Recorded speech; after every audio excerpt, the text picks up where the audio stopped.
नमस्कार दोस्तों, आज है 8 अप्रैल 2023। 8 अप्रैल 2023 से संबंधित जितना भी इम्पोर्टेंट करंट अफेयर है, उन सभी को केवल एक वीडियो में डिस्कस करेंगे, जो आपके आगे आने वाले सभी एग्ज़ाम के लिए महत्वपूर्ण है।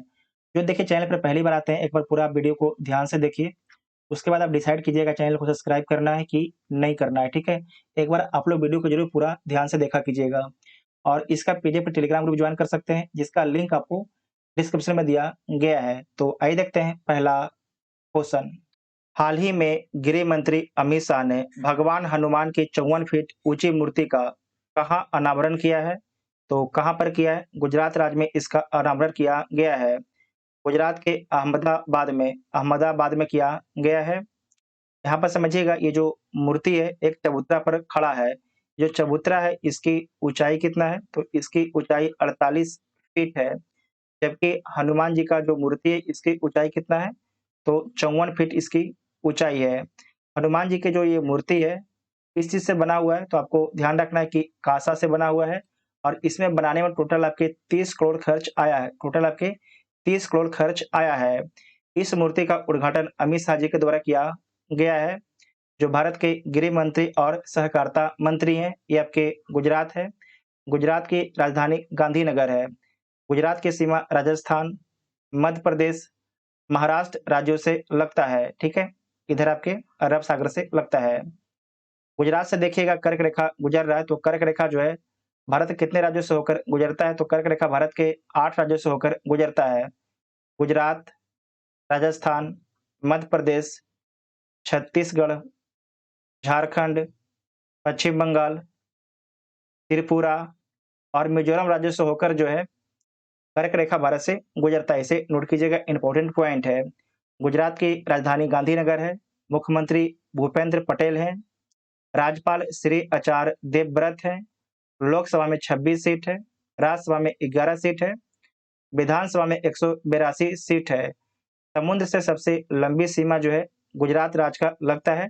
टोटल आपके समुद्र से 9 राज्यों का सीमा लगता है। यहाँ पर आप लोग देख लीजिएगा, गुजरात, महाराष्ट्र, गोवा, कर्नाटक, केरला, तमिलनाडु, आंध्र प्रदेश, उसके बाद आपका हो जाएगा 7 हो गया है, उड़ीसा 8 और पश्चिम बंगाल 9। इसे नोट कर लीजिएगा।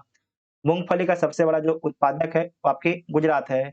उसके बाद है कि वर्ष 2022 में स्थापित प्रमुख स्टैच्यू के बारे में देख लीजिएगा। स्टैच्यू ऑफ यूनिटी, ये किसकी प्रतिमा है? तो सरदार वल्लभ भाई पटेल की प्रतिमा है। ये पहले स्थापित किया गया था, ठीक है? तो स्टैच्यू ऑफ यूनिटी किसकी प्रतिमा है? तो सरदार वल्लभ भाई पटेल की प्रतिमा है। इसे गुजरात के केवड़िया में स्थापित किया गया है और इसकी ऊंचाई जो है 183 मीटर है। स्टैच्यू ऑफ इक्वलिटी, जिसे समानता की मूर्ति बोला जाता है, ये किसकी मूर्ति है? तो संत श्री रामानुजाचार्य की मूर्ति है। कहाँ पर इसे स्थापित किया गया है? तो हैदराबाद में स्थापित किया गया है और इसकी ऊंचाई जो है 216 फीट है। मीटर में 65.5 मीटर है। Statue of knowledge, doctor B R Ambedkar की मूर्ति है। इसे महाराष्ट्र के लातूर में स्थापित किया गया है और इसकी ऊंचाई 70 फीट है।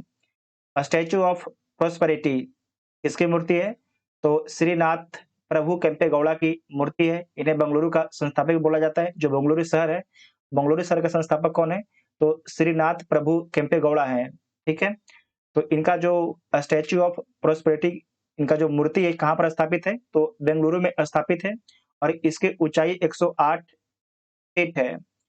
स्टैच्यू ऑफ पीस, जैन आचार्य विजय वल्लभ की मूर्ति है।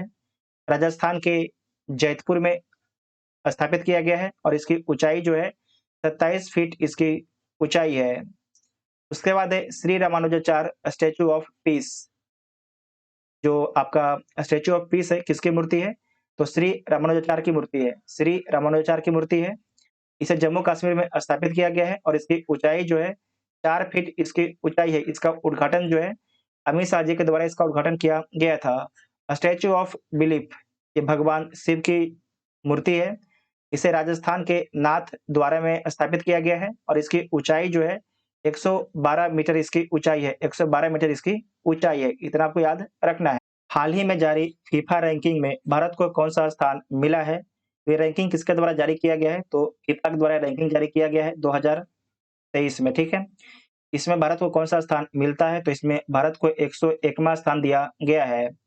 जब 2022 में रैंकिंग जारी किया गया था, तो उसमें भारत को 106वाँ स्थान दिया गया था। अब भारत को जो है 2023 में 101वाँ स्थान मिला है।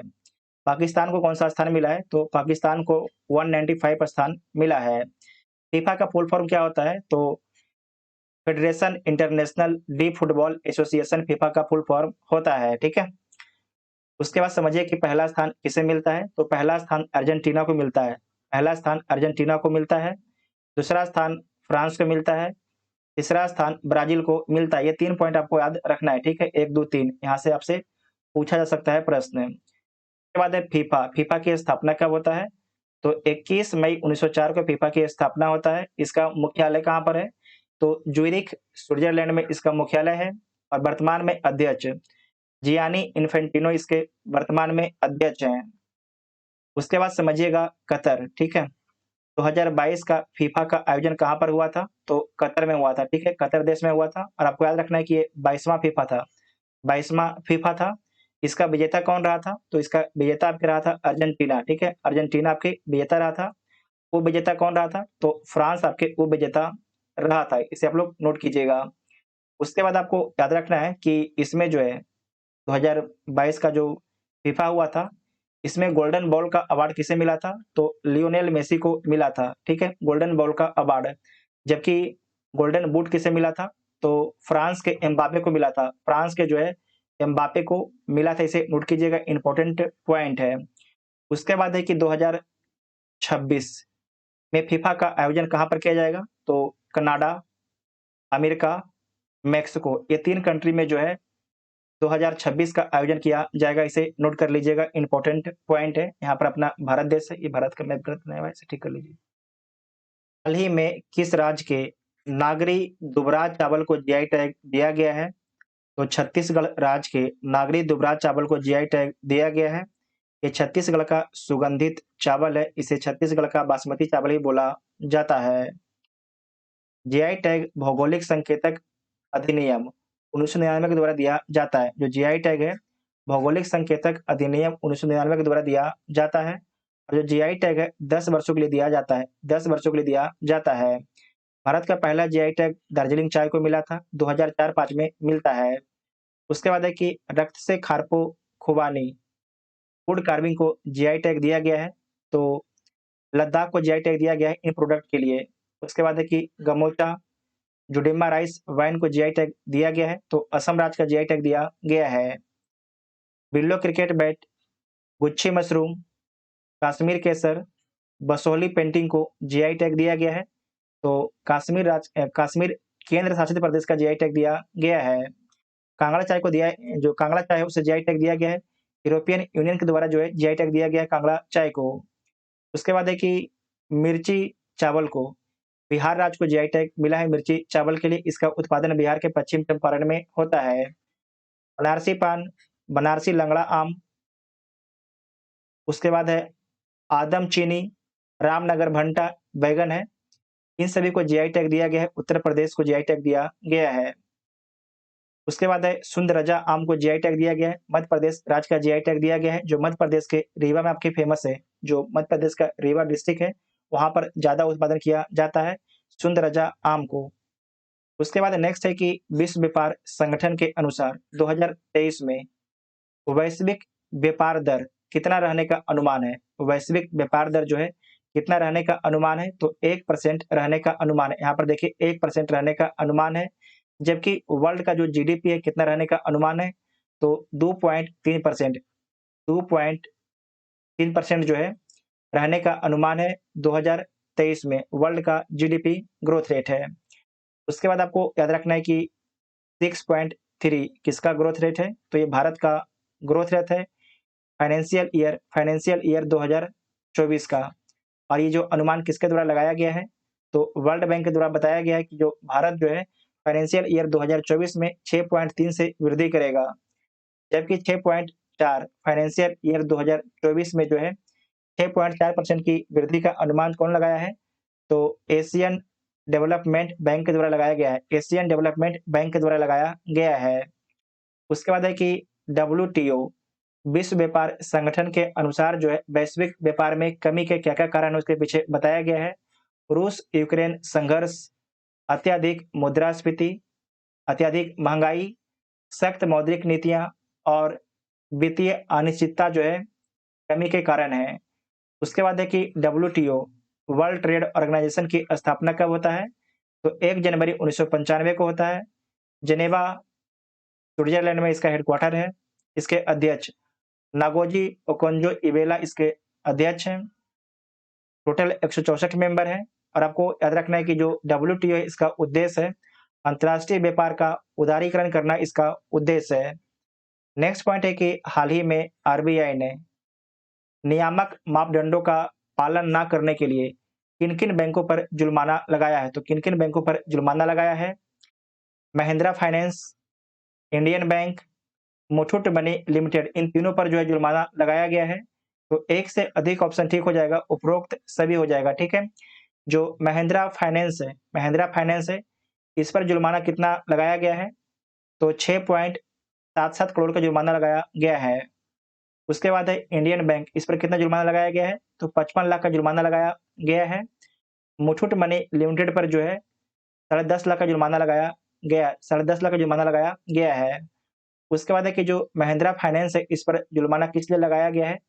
तो ये जो ब्याज दर है ग्राहकों को सही-सही नहीं बता रहा था, इसलिए इस पर जो जुर्माना लगाया गया है आरबीआई के द्वारा।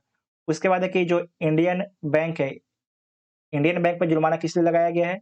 तो केवाईसी है, उसके नियम का उल्लंघन कर रहा था इंडियन बैंक। उसके बाद है कि मुथूट मनी लिमिटेड बैंक जो है, इस पर जुर्माना क्यों लगाया गया है? तो एनबीएफसी बैंक में जो ये धोखाधड़ी कर रहा था, नॉन बैंकिंग फाइनेंशियल कंपनीज़ में जो है धोखाधड़ी कर रहा था मुथूट मनी लिमिटेड, ठीक है? उसके बाद आपको याद रखना है कि जो महिंद्रा फाइनेंस कंपनी है, इसकी स्थापना कब होता है? तो 1991 में इसकी स्थापना होता है और इसका हेडक्वार्टर कहाँ पर है? तो मुंबई में इसका हेडक्वार्टर है। उसके बाद है इंडियन बैंक, इसकी स्थापना 1907 में होता है और इसका हेडक्वार्टर कहाँ पर है? तो चेन्नई में इसका हेडक्वार्टर है। उसके बाद है मुथूट मनी लिमिटेड, इसकी स्थापना कब होता है? तो 1939 में होता है। इसका हेडक्वार्टर कहाँ पर है? तो कोचीन में इसका हेडक्वार्टर है। नेक्स्ट पॉइंट है कि विश्व का 9वाँ सबसे बेस्ट एयरपोर्ट कौन है? विश्व का 9वाँ सबसे बेस्ट एयरपोर्ट कौन है? तो इंदिरा गांधी इंटरनेशनल हवाई अड्डा है। इंदिरा गांधी इंटरनेशनल हवाई अड्डा नई दिल्ली है। तो डी इसका राइट आंसर हो जाएगा। तो इंदिरा गांधी इंटरनेशनल हवाई अड्डा है, यहाँ पर जो है 1 साल में 5.94 करोड़ लोगों ने आवागमन किया है।